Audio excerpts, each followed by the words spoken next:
Ça y est, c'est fait, ce qui ne devait arriver que dans 7% des cas si on s'en tient aux statistiques depuis l'origine du CAC 40, eh bien ce scénario s'est matérialisé. Il n'y avait que 7% de chance pour que ça se fasse ainsi. Vous me direz, il y a bien des gens qui gagnent au loto alors qu'ils n'ont qu'une chance sur 14 millions. Mais que faut-il faire maintenant? Qu'est-ce que cela peut bien impliquer? On voit ça dans cette vidéo. Salut, c'est Trado, je suis content de vous retrouver pour la mise à jour de l'analyse technique du CAC 40 avec l'improbable qui est arrivé, pas l'impossible mais l'improbable, et voilà, on en parlera un petit peu plus tard, le scénario des 7% qui s'est imposé. Alors, sans brûler les étapes, comme vous pouvez le voir, le chandelier du jour est un beau chandelier avec une clôture sur les plus hauts. Autrement dit, ça a été une prise en main progressive des haussiers tout au long de la séance. Certains diront que c'était couru d'avance, puisque finalement, quand on y regarde bien, on avait des éléments qui étaient haussiers, et il y en avait aussi qui étaient baissiers, mais on pourrait trouver une kyrielle d'éléments haussiers.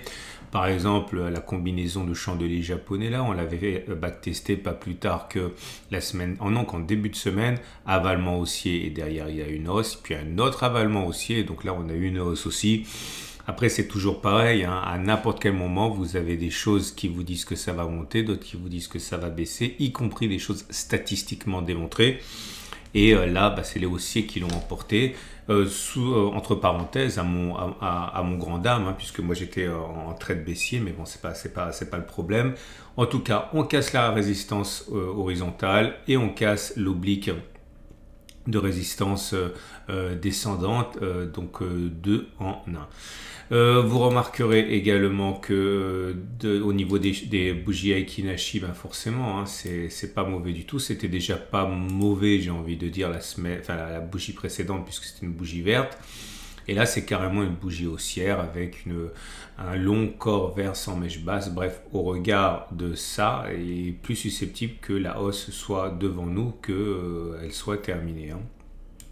Et donc, je vous parlais du Swell and Break qui vous illustre typiquement, hein, le cas d'une situation improbable, hein, qui devient réalisée. Et donc là, vous avez un bloc vert. Alors c'est important, je vais prendre le temps. Comme vous pouvez le constater, attendez, je vais enlever ceci, voilà. Comme vous pouvez le constater, on est dans une configuration très rare où on a eu la séquence rouge, vert, vert.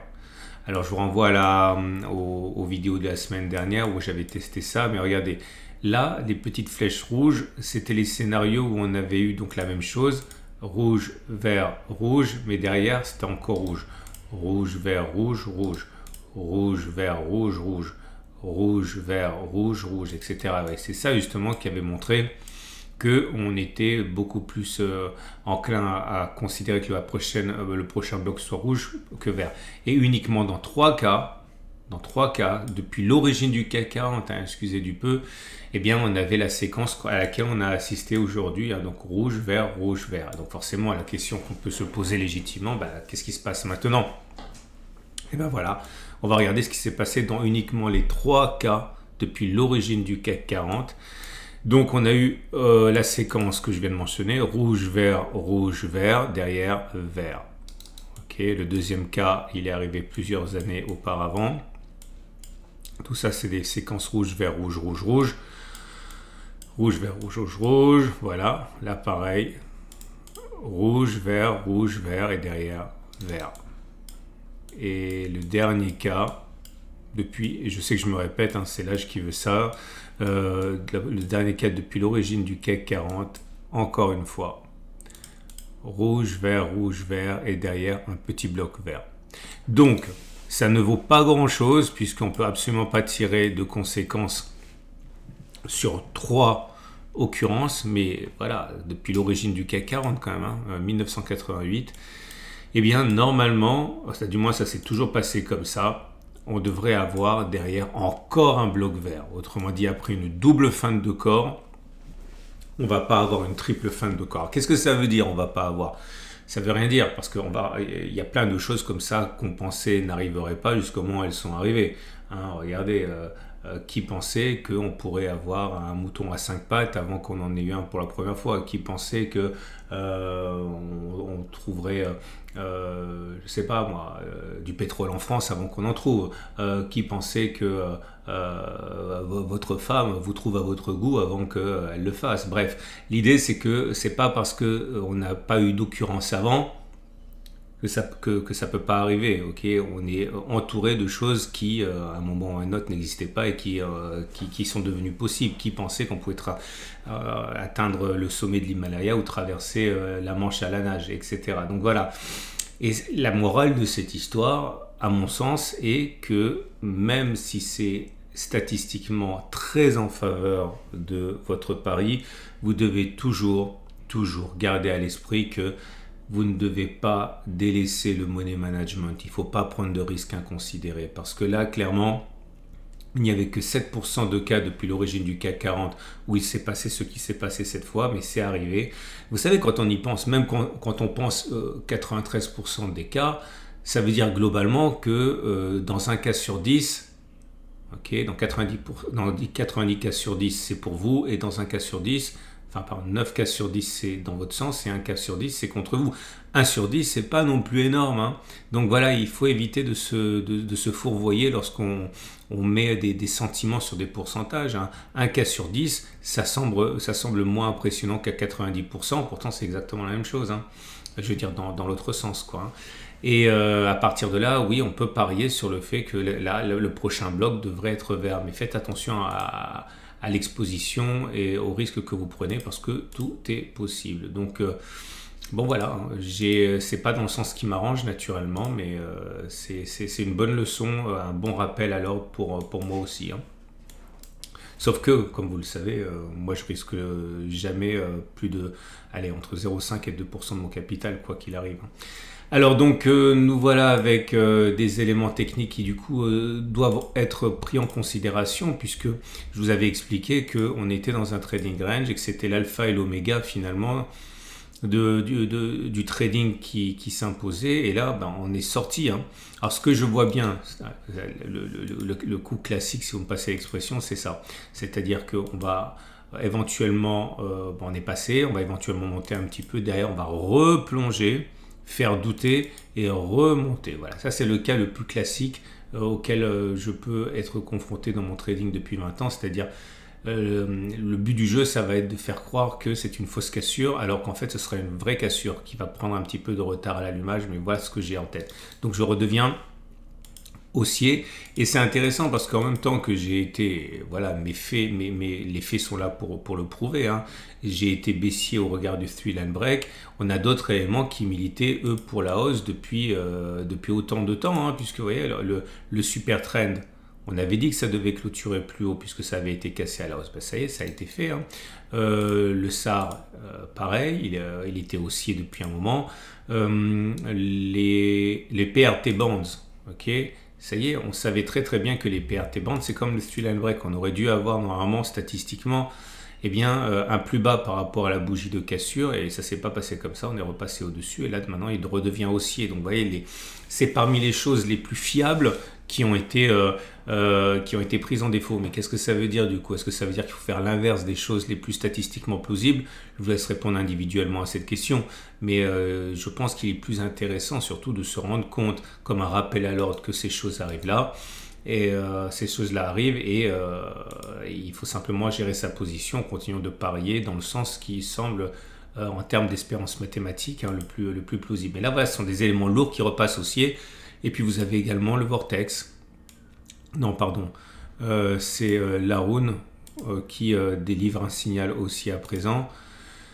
Il est là, l'Haroun. L'Haroun, c'est bien comme indicateur technique. Il bascule haussier puisque le bleu passe au-dessus du rouge, hein. Donc maintenant, il me semble, hein, qu'on va aller chercher la résistance à terme, hein, la résistance jaune là, des 75,80, 75,00, hein. Ce qui nous amène aux autres éléments techniques. Non, l'Ishimoku est toujours neutre pour l'instant, mais attention, on va avoir un twist, hein. Et vous savez très très bien que les twists haussiers, ça fonctionne très très bien. J'ai déjà testé ça avec vous. Je ne vais pas le refaire aujourd'hui parce que j'ai déjà testé quelque chose, mais on est sous le coup d'un twist haussier et lorsque le twist haussier intervient, l'objectif classique c'est de prendre le plus bas, reporter jusqu'au niveau du twist et balancer ça au-dessus. Ça vous donne un objectif qui serait, puis j'allais m'en sortir, bon à peu près comme ça, à peu près, alors attendez, si je mets 50% au milieu, c'est exactement pareil, ça donnerait un objectif qui est d'aller chercher la zone jaune là. Donc à mon avis c'est complètement plausible. Hein. Ce qui nous amène pour terminer eh bien, au trade du jour. Donc le trade du jour. Alors avant le trade du jour, j'aimerais faire un petit coup de projecteur sur quelque chose qui me tient à cœur. C'est l'investissement. Alors je sais que si vous êtes des habitués des formats, vous savez que je prêche non pas dans le désert, mais je prêche des convaincus. Mais il faut vraiment que vous découvriez mon format qui s'appelle Prenez en main votre retraite. Je ne dis pas que c'est une obligation, mais je pense que c'est une obligation d'au moins découvrir le format et regarder si ce n'est pas finalement pour vous la réponse à beaucoup de problèmes et beaucoup de questions que vous vous posez, notamment la manière dont moi j'ai investi, puisque bon, effectivement, ma carrière a fait que je suis dépendant de moi-même pour la retraite. Si vous voulez avoir une idée de la manière dont je prépare ma propre retraite de manière voilà, indépendante du système, non pas à cause d'une défiance, non pas à cause d'une peur, non pas à cause d'un manque de confiance dans le système, mais tout simplement parce que voilà, c'est mon parcours professionnel qui a fait ça. Regardez, jetez un œil à mon format, prenez en main votre retraite, il y a des opportunités que j'ai mis en lumière, c'est dans la vidéo, donc pensez-y après cette vidéo si ça vous intéresse. Dernière chose, donc les trades du jour, bah, c'est très simple, j'ai envie de dire. Hein. Soit vous tradez par exemple le Vortex. Alors, non, le Vortex, oui, ouais, le Vortex. Allez, j'en ai parlé tout à l'heure. Je ne l'ai pas backtesté pour le coup, mais j'ai déjà backtesté il n'y a pas si longtemps. Alors, regardez, parce que je sais, je digresse, mais en même temps, c'est sous mes yeux. Regardez comme par contre, cet indicateur-là que j'aime beaucoup, courbe Copoc, lui, il s'est pas fait leurrer, hein, il était haussier. Donc, vous voyez, c'est le jeu. Hein. Parfois, les meilleurs, les plus fiables des signaux sont pas ceux qui l'emportent, comme parfois, c'est pas le favori du match de foot qui l'emporte, quoi. Hein, et c'est pareil en trading. Je digresse encore. Donc, on peut trader la rune, je disais. On sait que lorsqu'on a un signal, il est plus plausible que l'on fasse la même distance au stop de protection plutôt que on ne le fasse pas avant de déclencher le stop de protection. Bah, ça veut dire quoi? Ça veut dire ici qu'il est plus plausible que l'on fasse plus 5,11 que moins 5,11. Donc on peut trader comme ça. Les plus patients attendront une éventuelle correction avant de rentrer pour améliorer le ratio gain-risque. Okay. Et puis bien sûr, ceux qui peuvent trader à la baisse peuvent le faire maintenant en considérant que là justement il va y avoir la manœuvre habituelle avec derrière une fausse cassure et puis après éventuellement un rebond, c'est pas la question, mais vous avez un très bon point d'entrée, vous shortez maintenant, objectif retour sur, je sais pas moi, précédent support qui devient celui-là, à 2,3, vous mettez un stop de protection, voilà, ici vous avez un ratio gain-risque de plus de 1,5, hein. Donc ça peut être pas mal aussi, hein. Donc vous avez plein de choix. Quant à moi, vous le savez, hein, j'avais décidé de rentrer un demi-risque à 7346, c'était sur cette bougie-ci. Et j'avais dit également que je me laissais l'opportunité de renforcer un autre demi-risque lorsqu'on serait dans la zone jaune. Donc c'est ce que je vais faire, hein. Mon stop de protection il est en haut. Si jamais je me trompe, pour l'instant sur un demi-risque comme celui-là, si je me trompe, j'aurais perdu donc 0,25% de mon capital. Vous remarquerez quand même que je m'étais laissé dès l'origine la possibilité de voir la stratégie du three line break échouer, hein. Donc c'est pour ça par définition, hein, que j'avais envisagé de rentrer un demi-risque par là également dans la zone jaune, donc je m'y tiens. Et si on va chercher mon stop de protection, ben, j'aurais perdu 0,5% de mon capital, c'est tout, hein, c'est pas bien grave pour l'instant. De toute manière, j'ai pas à me plaindre, j'ai eu plus souvent de la chance que l'inverse, donc il n'y a rien qui m'incite à changer ma stratégie pour l'instant.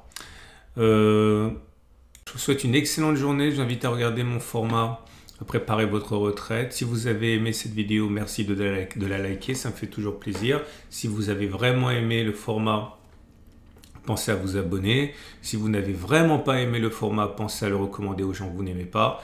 Et je vous souhaite une excellente journée, je vous dis à tout de suite pour d'autres vidéos.